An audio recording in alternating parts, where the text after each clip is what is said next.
Hallo und herzlich willkommen bei Kolja Kolumna und einem neuen Reaction-Video, und zwar heute zu Warren Buffett, How to Invest in Stocks for Beginners. Viele Videos im Internet im Bereich Investieren sind vor allem im Englischen, und ich habe damals auch angefangen 2009 mich über das Thema Aktien und Börse weiterzubilden und habe da selber sehr viel von Warren Buffett und so weiter aufschnappen können. Und deswegen möchte ich mal heute fernab jeglicher Politik und so weiter, was ja sonst häufig Thema ist in unseren Reaction-Videos, einfach mal so ein paar Investment-Ansätze für Anfänger hier zusammenfassen, die in dieser Rede von Warren Buffett porträtiert werden. Also seid ihr bereit? Los geht's!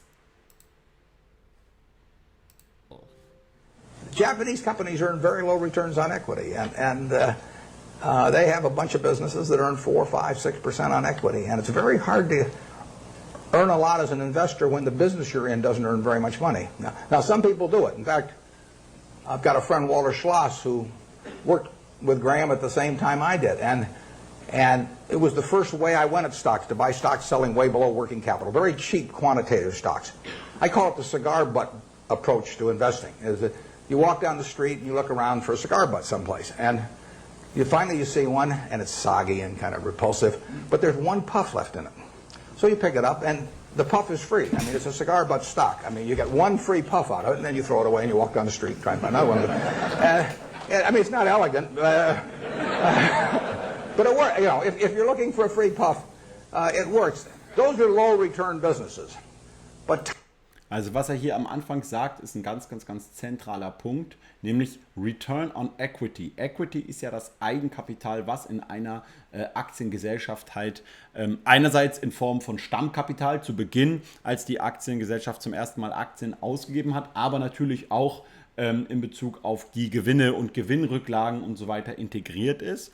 Und wenn ein Unternehmen auf dieses eingesetzte Eigenkapital eine hohe Rendite erzielen kann, dann wird sich das meistens in der längeren Betrachtung auch positiv auf den Aktienkurs auswirken. Ja? Man kann natürlich auch beispielsweise hier, ich nutze ganz gerne auch das Aktien-Rankings-Tool von TraderFox, wo haben wir es? Da gibt es auch verschiedene Sachen, die man kostenlos hier einsehen kann, und man kann es ansonsten auch selber ausrechnen, aber da habt ihr jetzt bei solchen Aktien hier, ist einmal als Beispiel Tesla, das ist noch kein sehr gutes Beispiel, aber habt ihr hier Return on Equity 4,78%. Das bedeutet, Tesla kann aktuell noch auf das eingesetzte Eigenkapital keine sehr hohe Rendite erwirtschaften. Nun ist Tesla deswegen jetzt ein schlechtes Beispiel, weil es ein absolutes Wachstumsunternehmen ist und 50% pro Jahr wächst. Aber gerade bei etwas etablierteren Unternehmen, wo ihr dann auch investiert seid, wollt ihr immer schauen, dass das Return on Equity tendenziell eher höher wird. Ja? Und gerade auch bei Tesla ist das ein guter Punkt, den man immer wieder hier auch sich vergegenwärtigen sollte und immer mal wieder auch nachrechnen sollte über die Jahre hinweg, ob sich eben Return on Equity auch erhöht und ob wirkliche Skaleneffekte erzielt werden können. Und das sieht man einerseits daran, dass sich die operativen und Nettomargen verbessern und auf der anderen Seite eben auch, dass die Rendite auf das eingesetzte Kapital sich verbessert. Man muss aber natürlich hier so ein bisschen auch aufpassen. Return on Equity an sich ist nicht die einzig wichtige Kennzahl, weil beispielsweise ein Unternehmen, welches extrem hoch hebelt mit einer hohen Fremdkapitalquote, kann auch einfacher eine hohe Eigenkapitalrendite erzielen, aber eben auf Kosten von jeder Menge Risiko, die das Unternehmen natürlich dadurch auch inkludiert. Also eine Kennzahl allein ist natürlich nicht hier entscheidend. Aber wie Warren Buffett sagt, na klar, Return on Equity ein ganz wichtiger Faktor. time is the friend of the wonderful business. It's the enemy of the lousy business. If you're in a lousy business for a long time, you're going to get a lousy result, even if you buy it cheap. If you're in a wonderful business for a long time, even if you pay a little too much going in, you're going to get a wonderful result if you stay in a long time. Und das ist jetzt wohl ein richtig zentraler Faktor. Gerade bei Unternehmen, die vielleicht in den letzten paar Wochen und Monaten extrem gut gelaufen sind an der Börse, die aber noch nie irgendwie nachgewiesen haben, dass sie tatsächlich eine Rendite auf das eingesetzte Eigenkapital erzielen können. Da muss man immer halt wieder aufpassen, gerade wenn diese Unternehmen auch dazu übergehen, jetzt immer mehr den Addressable Market als quasi gigantischen, riesigen Markt zu definieren und dann zu sagen, wir bieten halt eben eine Produkt- oder eine Dienstleistung für diesen Markt an. Ja, aber sobald du halt eben mal die Preise erhöhen würdest, um eben tatsächlich auch unterm Strich einen Gewinn zu machen und damit auch eine entsprechende Kapitalrendite auf das Eigenkapital zu erzielen, dann wäre dein Addressable Market auf einmal viel kleiner, weil die ganzen die ganzen Kunden du eben über Jahre hinweg dazu erzogen hast, sehr viel weniger für die Dienstleistung eigentlich zu zahlen. Und deswegen müssen da Unternehmen natürlich auch aufpassen. Und was Warren Buffett sagt, Zeit ist der Freund für gute Unternehmen, die eine hohe Rendite auf das eingesetzte Kapital erzielen, auch wenn sie jetzt gerade noch nicht so gut vom Aktienkurs her performen, weil je länger die Zeit läuft, desto höher werden eben die Renditen. Und wenn sie dann es eben noch schaffen, auf das zusätzlich erwirtschaftete Kapital, was sie dann durch die Gewinne und so weiter anhäufen, eben dieselben Wachstumsraten weiterhin aufrechtzuerhalten, dann wird langfristig der Aktienkurs sogar explodieren. I find very few wonderful businesses in Japan at present now. They may change the culture in some way so that management's getting more stockholder responsive over there and returns are higher. But at the present time, you'll find a very lot of low return businesses. And that was true even when the Japanese economy was booming. I mean, it's amazing. They had an incredible market without incredible companies. They were incredible in terms of doing a lot of business, but they weren't incredible in terms of the return on equity that they achieved. Okay, was er hier sagt über Japan ist natürlich nicht so positiv, aber das Video ist natürlich auch entsprechend schon ein bisschen älter. Aber er sagt halt, dass es viele japanische Unternehmen gibt, die keine hohe Gewinne erzielen und keine hohe Erträge auf das eingesetzte Kapital. Ich bin selber gerade am Analysieren von einem japanischen Unternehmen, und zwar Itochu. Ich weiß nicht, ob ihr das kennt. Itochu ist eigentlich einer der richtig großen japanischen Handelskonzerne, und Itochu beispielsweise ist eben ein Unternehmen, ja, auch hier, wenn man jetzt hier sieht, die Nettomarge und so ist nicht ganz so hoch, aber Return on Equity 12,7%, das ist schon mal gar nicht so schlecht. Und wenn man sich halt anguckt, dass das Unternehmen eigentlich in den letzten Jahren immer vernünftig gewachsen ist, auch vom Umsatz her und so, und sich dann aber auch anschaut hier, dass die Bewertung eigentlich im Vergleich zum Gesamtmarkt allerdings ziemlich moderat aktuell erscheint, dann sind das eben auch Unternehmen, die man natürlich in Japan mal näher analysieren kann. Ja? Aber schauen wir mal, was Buffett noch so für uns in petto hat. Talk to the students about the companies that you like. I don't mean names. I mean what makes the company something that you like. I like businesses I can understand. We'll start with that. That narrows it down about 90%. I mean, there's all kinds of things I don't understand, but fortunately, there's enough I do understand. And you got this big, wide world out there. Almost every company's publicly owned, so you got all American business practically available to you. Now, to start with, it doesn't make sense to go with things that you think you can understand, but you can understand some things. I can understand this. I mean, you can understand this. Anybody can understand this. I mean, this is a product that basically hasn't been changed much. They've added the cherry, but since 1886 or whatever it was, and it's a simple business. It's not an easy business. I don't want a business that's easy for competitors. So I want a business with a moat around it. I want a very valuable castle in the middle, and then I want the duke who's in charge of that castle to be honest and hardworking and able.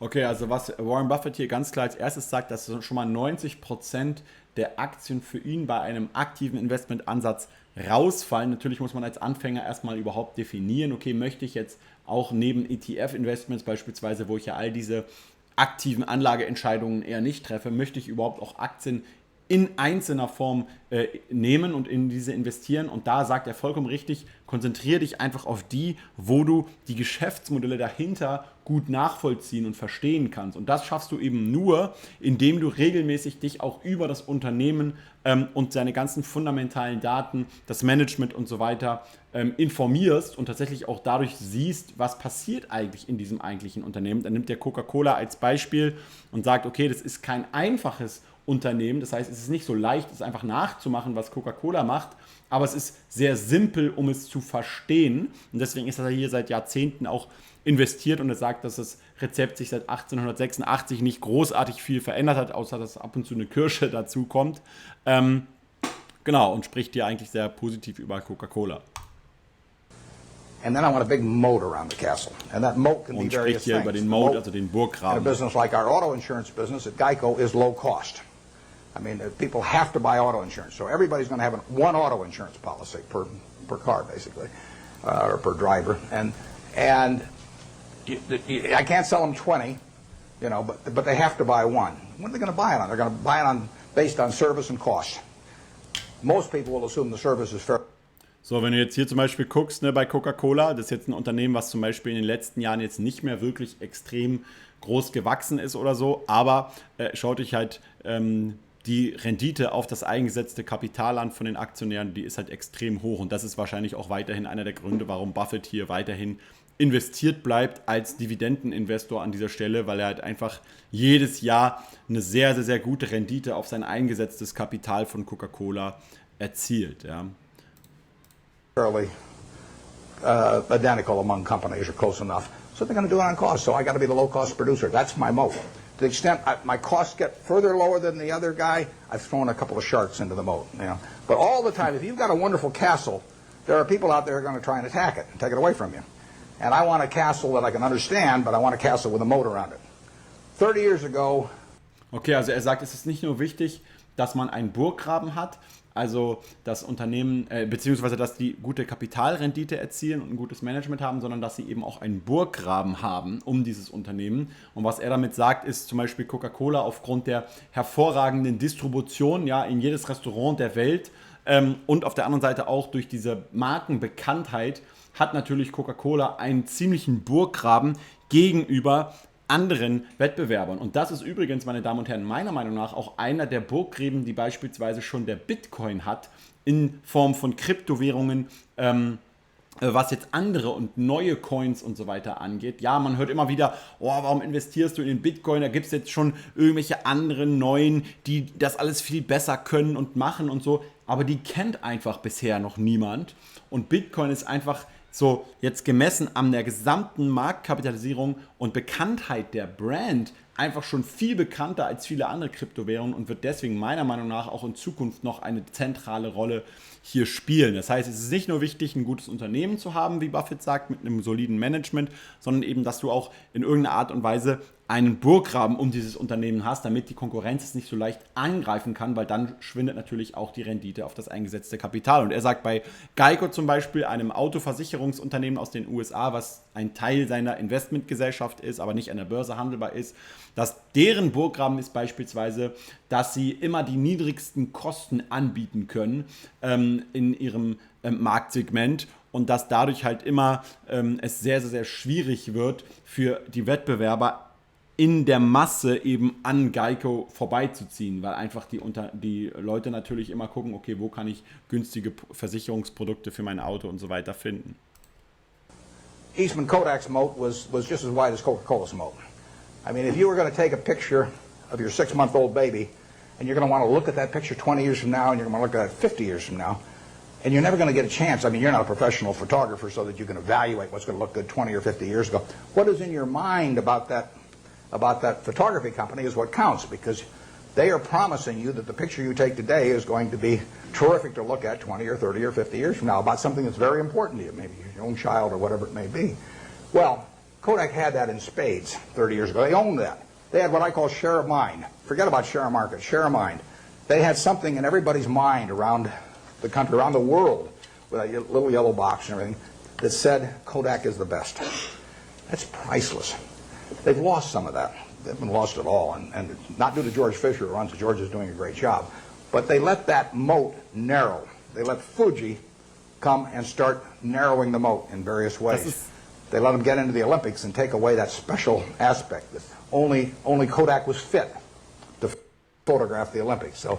Das war jetzt sehr, sehr, sehr interessant, weil ich weiß jetzt nicht genau, von wann diese Rede ist, aber er spricht hier beispielsweise über den Burggraben von Eastman Kodak damals und sagt, es war einfach so, immer wenn du irgendwie daran gedacht hast, ein Foto zu machen von jemand und das dir 20 Jahre, 30 Jahre später irgendwie immer noch angeguckt hast, dann war immer nicht von Kodak dieser Share of Market, sondern Share of Mind. Das heißt, du hast immer an Kodak gedacht und Kodak war sozusagen immer das, was du benutzt hast, um Fotos und so zu machen.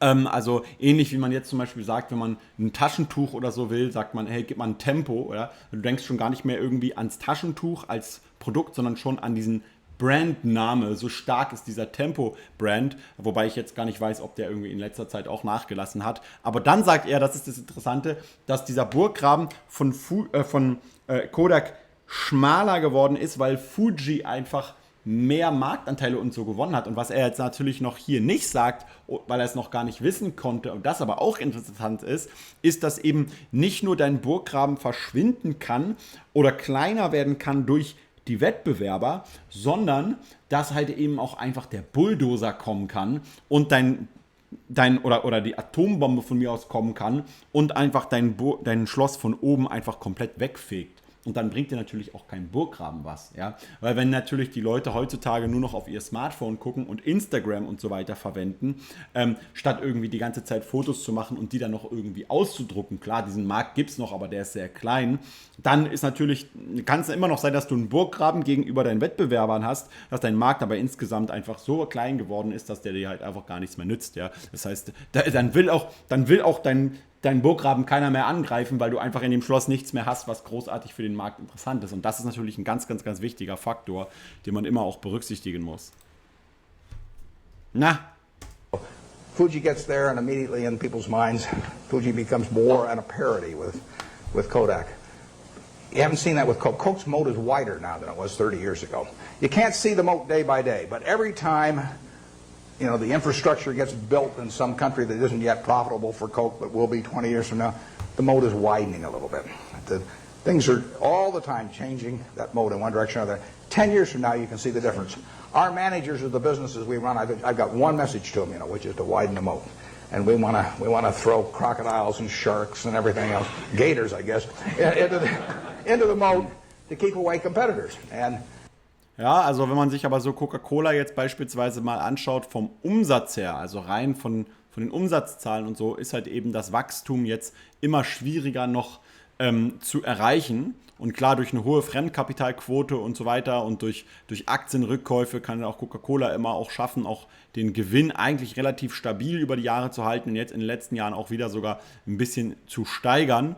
Aber insgesamt ist es natürlich auch für Coca-Cola trotzdem nicht so, dass der Burggraben unangreifbar wird. Ja? Allein durch beispielsweise diese ganzen Energy-Drinks und diese ganze Branche, dass halt einfach Jugendliche zum Beispiel mehr alternative Getränke auch trinken oder eben auch viel mehr Energy-Drinks als jetzt die klassische Cola und Fanta, macht es natürlich für Coca-Cola auch schwer, dauerhaft diesen Burggraben aufrecht zu erhalten. Also klar, natürlich ist Coca-Cola immer noch ein solides Unternehmen, keine Frage, gemessen an dem aktuellen Preis, den man an der Börse zahlt, meiner Meinung nach aber zu teuer. Ja. Aber das ist natürlich immer offen für Debate. That comes about through service, it comes about through quality of product, it comes about through cost, it comes about sometimes through patents, it comes about through real estate location. So that's the business I'm looking for. Now, what kind of businesses am I going to find like that? Well, I'm going to find them in simple products because I'm not going to be able to figure out what the moat's going to look like for Oracle or Lotus or Microsoft 10 years from now. I mean, Gates is the best businessman I've ever run into, and they've got a hell of a position, but I really don't know what that business is going to look like 10 years from now. And I certainly don't know what his competitors' businesses are going to look like 10 years from now. Now, I'll name one I don't own. I know what the chewing gum business is going to look like from 10 years from now. I mean, the internet is not going to change how we chew gum. And nothing much else is going to change how we chew gum. And then are there going to be lots of new products? Is it really, our spearmint and juicy fruit and all those going to evaporate? So it isn't going to happen. Okay, auch interessante Sachen, die er sagt. Einerseits, dass er bei seinem Freund Bill Gates, das war ja einer, kann man sagen, seiner größten Investmentfehler, ja, hätte er damals 1990 oder so nur $1.000 investiert in die Microsoft-Aktie, hätte er jetzt aus diesen $1.000 über 1 Million gemacht. Ja, und mit Buffetts also tatsächlich Kapitaldecke, die er dahinter hatte, hätte er natürlich locker damals irgendwie 5% von Microsoft oder so kaufen können. Und diese 5% wären heute wahrscheinlich die Hälfte wert von ganz Berkshire Hathaway. Also ein grober Fehler natürlich eigentlich. Er sagt halt einfach, er wusste nicht, okay, wie man bei Microsoft die Situation einschätzt, ob sie in 10 Jahren ihren Burggraben noch aufrechterhalten würden. Ich persönlich, hätte an seiner Stelle aber gedacht, okay, wenn ich eigentlich sehr intelligenter Mensch bin, und das ist ja Warren Buffett mit fotografischem Gedächtnis, extrem hohen IQ und so weiter, der eigentlich ziemlich gelangweilt häufig von den Diskussionen ist, die andere Leute führen.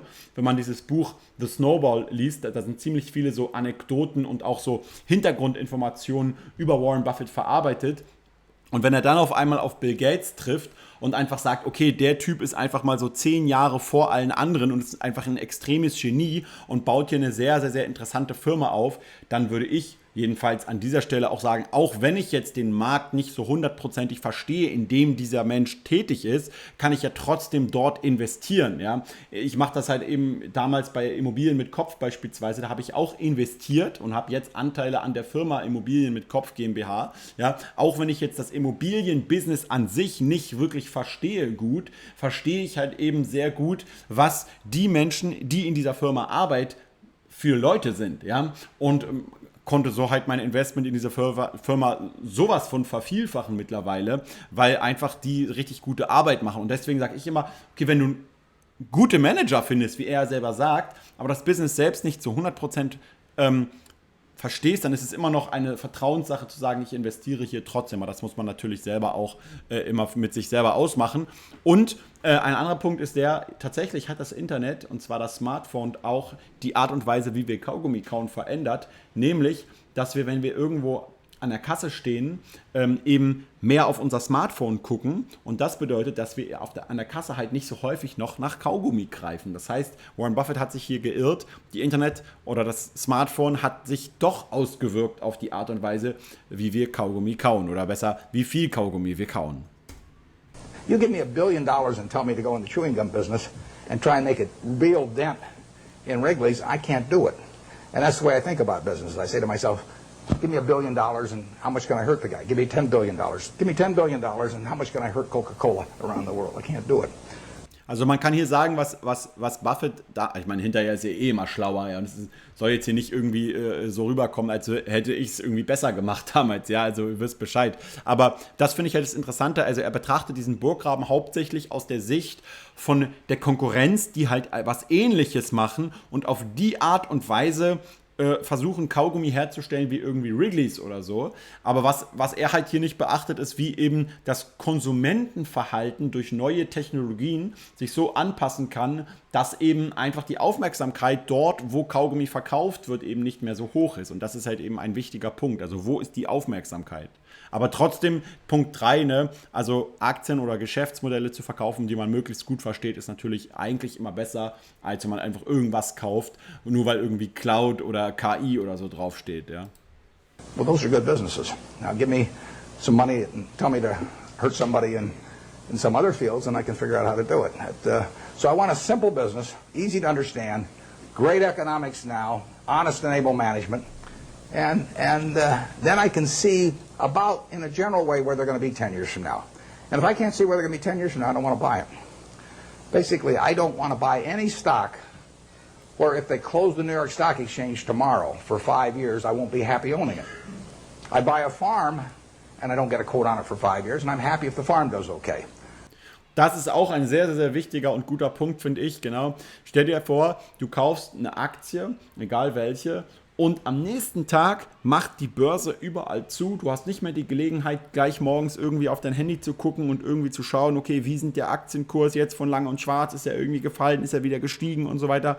Sondern du kaufst halt solche Unternehmen, wo du dir relativ sicher bist, dass wenn du jetzt 5 Jahre lang keinen Aktienkurs siehst, sie dann trotzdem halten willst und ruhig schlafen kannst. Und das kann man auch eben mal machen, dass man sich in sein Depot einloggt und einfach überlegt, okay, ich habe jetzt hier dieses Unternehmen, ich habe so und so viele Aktienanteile von diesem Unternehmen und ich vertraue dem Management so gut, ich habe das Unternehmen so gut analysiert, dass, wenn ich jetzt 5 Jahre keinen Börsenkurs habe, ich dieses Unternehmen trotzdem halten würde. Ja? CD-Projekt beispielsweise, bei mir so ein Fall. Ich mache mir da keine Sorgen um dieses Unternehmen und ich werde ohne Probleme dieses Unternehmen halten können, auch wenn die 5 Jahre keinen Aktienkurs haben. Ja? Für viele CD-Projekt-Anleger wäre es wahrscheinlich sogar besser, wenn sie 5 Jahre keinen Aktienkurs sehen würden, ja? Weil manche Leute einfach da auch sehr häufig die Geduld verlieren und das ist so ein anderer Punkt, dass man, also unabhängig jetzt von dem Unternehmen, dass man gerade, wenn man irgendwie so den Gesamtmarkt hat, der gut performt und du hast aber so 1-2 Aktien, die nicht so gut abschneiden, dann verliert man manchmal mit denen die Geduld,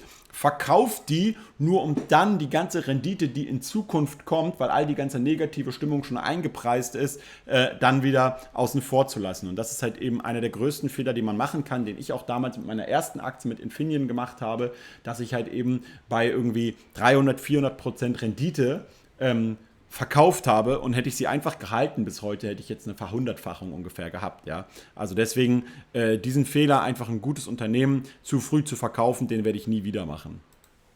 You know, I buy an apartment house don't get a quote on it for 5 years. I'm happy if the apartment house produces the returns that I expect. But people buy a stock and they look at the price the next morning and they decide whether they're doing well or not doing well. It's crazy because they're buying a piece of a business. That's what Graham, the most fundamental part of what he taught me. You know, you're not buying a stock. You're buying a part ownership in a business. You will do well if the business does well, and if you didn't pay a totally silly price. And that's what it's all about. And you ought to buy. Okay, da sagt er natürlich einen ganzen kleinen Nebensatz. Er sagt halt so, okay, du kaufst halt einen Anteil von einem guten, funktionierenden Unternehmen und keine Aktie. Aber du solltest natürlich auch nicht den übertrieben höchsten Preis irgendwie für dieses Unternehmen zahlen, weil dann ist es auch, selbst wenn es ein gutes Unternehmen ist, beispielsweise eben nicht garantiert, dass du damit eine gute Rendite machst, logischerweise. Businesses you understand, just like if you're buying farms, you ought to buy farms you understand. It's not complicated. In calling this Graham Buffett, I mean, it's just pure Graham. I was very fortunate because I picked up a book when I was 19. I got interest in stocks when I was about 6 or 7, and I bought my first stock when I was 11, but I was playing around with all this stuff. And I had charts and volume, and I'm making all kinds of technical calculations and everything. And then I picked up a little book, and it just said that you're not buying some little ticker symbol that bounces around every day. You're buying a part of the business. And as soon as I started thinking about it that way, everything else followed. Very simple. So we buy businesses we think we can understand. There's no one here that can't understand the Coca-Cola company. I would say there's no one here that can understand some new internet company. And I said at the annual meeting this year that if I were teaching a class in business school, on the final exam, I would pass out the information on an internet company and ask each student to value it. And anybody that gave me an answer, I'd flunk. I don't know how to do it. Also hat er einfach nur gesagt, dass wenn er jetzt eine Business Class teachen würde, und da wäre halt so eine ja, schnell wachsende, komplizierte Internetaktie irgendwie drin und irgendjemand würde würde tatsächlich eine Bewertung machen, dann würde er sagen, okay, du bist durchgefallen, weil du halt dieses Unternehmen eigentlich gar nicht bewerten kannst. So we don't have huge returns in mind, but we do have in mind never losing anything. And I mean, we bought See's Candy in 1972. See's Candy was then selling 16 million pounds of candy at $1.95 a pound, and it was making 2 bits a pound or $4 million pre-tax. We paid $25 million for it. Took no capital to speak of. When we looked at that business, basically my partner Charlie and I really decided whether there was a little untapped pricing power there. In other words, whether that $1.95 box of candy could just as easily sell for $2 or $2.25. If it could sell for $2.25, another 30 cents a pound was $4.8 million on 16 million pounds. Which on a 25 million purchase price was fine. We didn't do any, you know, we've never hired a consultant in our lives. Our idea of consulting is go out and buy a box of candy, you know, and eat it. But what we did know was that they had share of mind in California. I mean, there was something special. Okay, was er hier sagt über See's Candy, auch interessant. Sie haben nicht irgendwelche Berater oder so konsultiert, die sie brauchten, weil du hast ja auch keinen Berater, wenn du irgendwie eine Box mit Schokolade kaufst und weißt, ob sie gut schmeckt. Und so ist es halt so, wenn du die fundamentalen Daten dieses Unternehmens anguckst und siehst, okay, die produzieren, damals waren es irgendwie 16 Millionen Pfund Schokolade im Jahr und verkaufen sie für den und den Preis. Und du siehst, okay, wir können jetzt für 25 Millionen das gesamte Unternehmen kaufen und können die in Zukunft, wenn sie so eine hohe Bekanntheit in Kalifornien haben, eben auch die Preise pro verkaufter Schokolade mal ein bisschen steigern. Ich meine, wenn man jetzt auf so eine HV geht, See's Candy, das ist so abnormal teuer. Ich weiß nicht, wer sich das jetzt immer noch kauft, ja. Aber dann kann man eben davon ausgehen, dass wahrscheinlich das Unternehmen in Zukunft auch gut performen wird, ja. Und es ist einfach für ihn leicht zu verstehen und deswegen investiert er. Und auch wenn er jetzt nicht irgendwie direkt auf die Rendite guckt, die er direkt damit machen kann, weiß er, okay, wenn ich in dieses Unternehmen investiere, was keine Schulden oder wenig Schulden hat, dann kann ich eben auch nicht sehr viel Geld verlieren. Und das ist ja auch ein wichtiger Punkt. Every person in California had something in their mind about See's Candy, and overwhelmingly was favorable. They had taken a box, you know, Valentine's Day and given it to some girl, and she'd kissed him. If she'd slapped him, you know, we'd have no business. But as long as she kisses him, you know, that's what we want in their mind. See's Candy getting kissed. And if we can get that in the minds of people, we can raise prices. And I bought that I bought it in 1972. We've raised every year. I raise the price on December 26th. I raise it the day after Christmas, so that everybody, because we sell a lot at Christmas. In fact, we'll make $60 million this year. We'll sell 30 million pounds, make $2 a pound. So, ja, und er haben sie 1973 das Unternehmen gekauft und jedes Jahr nach Weihnachten, hat er gesagt, am 26. Dezember werden die Preise ein bisschen angehoben. Same business, same formulas, same everything. $60 million still doesn't take any capital. Und was natürlich, genau, was er sagt, ist halt einfach so ein Unternehmen, was halt so eine gute Kapitalrendite auch hat, weil die haben ja keine hohen R&D-Kosten oder irgendwie sowas, ja, weil sie halt einfach Schokolade produzieren. And we'll make more money 10 years from now. But of that 60 million, we make about 55 million in the 3 weeks before Christmas. And Krass. Our company song is What a Friend We Have in Jesus. I mean, it is. Also von 60 Millionen Umsatz machen sie 55 Millionen in den 3 Wochen vor Weihnachten. It is a good business. But the important thing about that business is that, think about it a little. Christmas is the biggest season by far. But women buy for Christmas, and they plan ahead and buy over a 2 or 3 week period. Men buy on Valentine's Day. They're driving home. We run ads on the radio, you know, guilt, guilt, guilt, guilt. You know, the guys are veering off the freeway right and left. And they won't dare go home without a box of candy when we get through with them on our radio ads. So that Valentine's Day is the biggest day. But can you imagine going home on Valentine's Day? And our See's candy is now $11 a pound, thanks to my brilliance. And let's say there's candy available at $6 a pound. But do you really want to walk in on Valentine's Day and hand, I mean, your wife's got all these favorable images of the See's candy over the years, and she sees you, and that's the way she thinks of you during the rest of the year when you really behave kind of badly. And you walk in and say, honey, this year I took the low bid, and then hand her a box of candy. I mean, it just isn't going to work. Following simple tips such as Okay, er sagt halt natürlich, dass durch diesen Brand-Effekt auch zum Beispiel jetzt am Valentinstag, wenn du eben immer deiner Freundin See's Candies gekauft hast und dass du hier halt einfach aus Gewohnheit, auch wenn die Preise steigen, halt nicht irgendwann sagst, okay, komm, jetzt habe ich dir mal die günstige Schokolade gekauft, ja, sondern wirst halt eher diese Schokolade auch weiter kaufen. Was den letzten Punkt angeht, also ensure the customers love the business's products. Ich würde sagen, ja, aber das drückt ein Kunde eigentlich nicht dadurch aus, wie er irgendwas bewertet im Internet oder wie er irgendwie darüber spricht, sondern ob er mit seiner Geldbörse das Geld auf den Tisch legt und sagt, das will ich haben. Das ist immer tatsächlich die Zahl, die wirklich bewertet, ob ein Kunde eine Sache liebt. Bestes Beispiel ist jetzt irgendwie so eine Low-Cost-Airline wie irgendwie Wizz Air oder Ryanair. Da sagen die Leute, oh, ich hasse Ryanair oder so, aber eigentlich lieben sie Ryanair, weil sie immer wieder, wenn sie irgendwie buchen sie halt eben mit Lauda, Ryanair oder mit Wizz Air oder irgendwas. Und damit zeigen sie ganz klar, dass sie halt günstige Preise präferieren vor irgendwie maximalen Komfort, wenn sie irgendwie 2-3 Stunden in den Urlaub fliegen, und das ist ziemlich egal, was sie dann irgendwie im Internet schreiben über die Firma und sagen, boah, da gab es nur so eine Holzbank und ich konnte nicht mal meinen Laptop irgendwie da vorne in die Tasche packen und so. Alles egal, wichtig ist immer nur hier mit dem Geldbeutel, den ich gerade nicht am Mann habe, wie sie damit abstimmen. Aber das fand ich ein spannendes Video, also man kann aus diesen alten Videos echt viele verschiedene Erkenntnisse auch ziehen und nicht immer nur, dass man die Tipps einfach blind befolgt, sondern dass man auch überlegt, okay, wo hat diese Person vielleicht einfach eine Fehleinschätzung gemacht in Bezug auf die jetzige Situation, dass man dann selber auch ein bisschen demütig bleibt und sich nicht irgendwie glaubt, okay, diesen Fehler werde ich ja selber niemals machen, weil ich habe doch gesehen, dass damals Microsoft das und das Unternehmen disruptiert hat und Amazon hat alle anderen Läden aufgekauft oder bankrott gemacht und so, aber genauso kann es eben auch Amazon oder Microsoft passieren, dass die wiederum disruptiert werden durch andere Unternehmen. Also man sollte sich nie zu selbstsicher sein, das ist auch